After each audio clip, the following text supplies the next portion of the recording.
বলে এই লড়াই শুধুমাত্র আমাদের লড়াই নয়, আমাদের ভবিষ্যৎ শেষ হয়ে গেছে রাজ্যের মাটিতে, চাকরি নেই।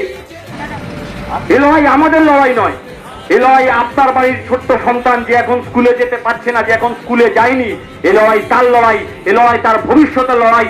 আগামী দিনে সে বাংলার মাটিতে স্কুলে পড়তে পারবে কিনা, আগামী দিনে সে বাংলার মাটিতে কাজ পাবে কিনা, কলকারখানা খোলা থাকবে কিনা, তার লড়াই। গোটা ডায়মন্ড হারবার লোকসভা কেন্দ্র জুড়ে হাজার হাজার কলকারখানা বন্ধ হয়ে পড়ে আছে। এতে এ লড়াই কলকারখানা খোলার লড়াই। নয়নজুলিগুলি দখল করে প্লট আকারে বিক্রি করা হচ্ছে, এ লড়াই তার লড়াই। মানুষকে ভোট দিতে দেওয়া হচ্ছে না, কথা বলতে দেওয়া হচ্ছে না, এ লড়াই গণতন্ত্র ফেরানোর লড়াই। ডায়মন্ড হারবার লোকসভা কেন্দ্রে বামফ্রন্ট মনোনীত কংগ্রেস সমর্থিত সিপিআইএম প্রার্থী প্রতীকুর রহমানকে কাস্তে হাতুড়ি তারা চিহ্নে ভোট দিয়ে বিপুল ভোটে জয়যুক্ত করুন।